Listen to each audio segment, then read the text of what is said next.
Donc depuis les années 80, les États-Unis sont de retour.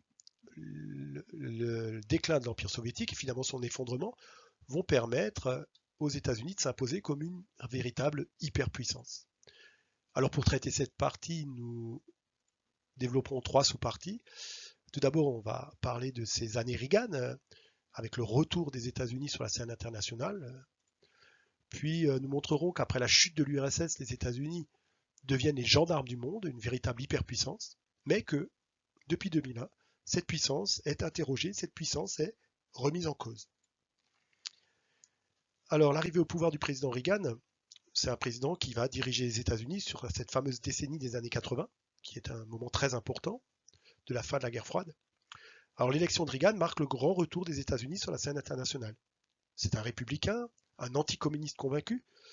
Son but, c'est d'écraser une bonne fois pour toutes l'URSS. D'ailleurs, il nomme la puissance soviétique d'empire du mal. Son slogan, America is back, en dit long sur son programme.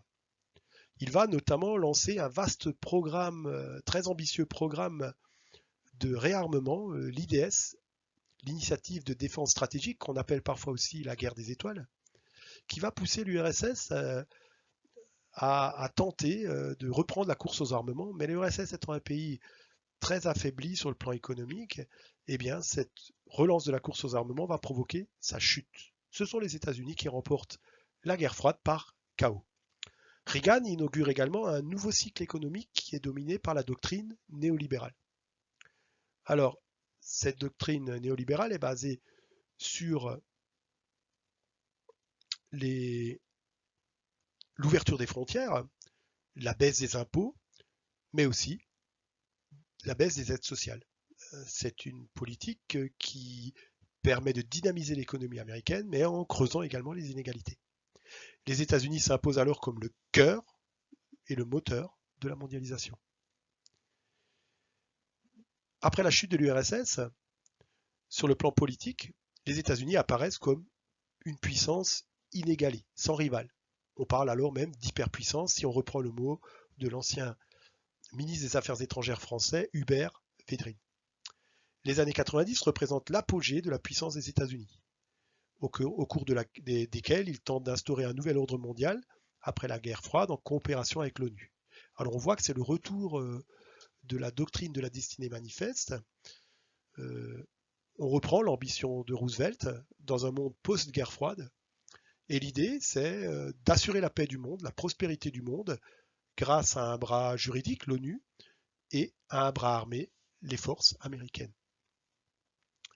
Les États-Unis n'hésitent pas à s'engager, notamment au service de cet ordre international, notamment lors de la guerre du Golfe en 1991, qui est emblématique de cette nouvelle situation. Le président George Bush, avec l'accord de l'ONU, prend la tête d'une coalition internationale de 34 pays et chasse en quelques jours les troupes irakiennes de Saddam Hussein qui avaient envahi, en violation des accords internationaux, un petit pays voisin, le Koweït. Alors que les forces américaines ne subissent que des pertes minimes, l'armée irakienne est totalement écrasée. Cette supériorité militaire permet à George Bush et aux États-Unis d'intervenir partout dans le monde. Au Moyen-Orient, on l'a vu, mais aussi en ex-Yougoslavie, où ils mettent fin à la guerre civile yougoslave, à Haïti et en Somalie. Ce retour de la puissance américaine se fait également à travers un renforcement du soft power.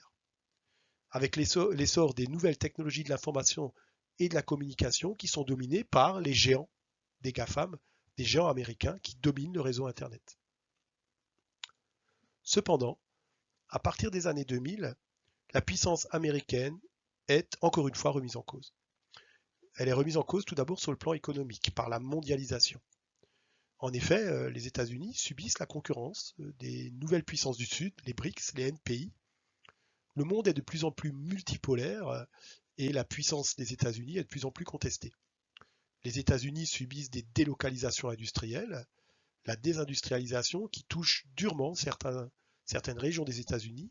On avait vu dans un chapitre précédent la Rust Belt notamment, avec l'exemple de ces cités comme Détroit qui perdent des milliers d'habitants les shrinking cities. D'autre part, les États-Unis sont un pays fortement endetté qui sont soutenus par les prêts, paradoxalement, par les prêts aujourd'hui chinois.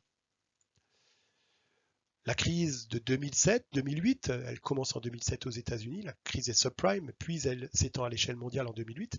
Cette crise a montré les vulnérabilités de l'économie américaine et la limite des thèses ultralibérales. La remise en cause est également politique. Après les attentats du 11 septembre 2001, qui ont notamment touché le cœur économique des États-Unis avec les tours du World Trade Center, eh bien, les États-Unis vont mener une politique unilatérale, totalement contraire aux ambitions affichées dans les années 90 d'ordre mondial avec l'ONU. Eh bien, George W. Bush, le fils du précédent, eh bien, veut axer la lutte contre l'axe du mal, les rogue states, les États voyous, en utilisant tous les moyens en sa possession. Alors on est de nouveau un peu comme lors de la guerre du Vietnam, dans une situation d'abus de puissance, puisque on peut citer notamment les arrestations extrajudiciaires, l'enfermement sans aucune possibilité de recours de prisonniers de guerre et de prisonniers politiques à la prison de Guantanamo. Alors cette prison, elle est située à Cuba, donc elle ne fait pas partie du territoire américain, ce qui permet aux États-Unis de maintenir prisonniers en dehors de toute règle des prisonniers politiques et des prisonniers de guerre. L'anti-américanisme se développe dans les pays du tiers-monde. On dénonce les inégalités économiques engendrées par le modèle promu par les États-Unis. On dénonce aussi les abus de puissance que nous avons évoqués tout à l'heure.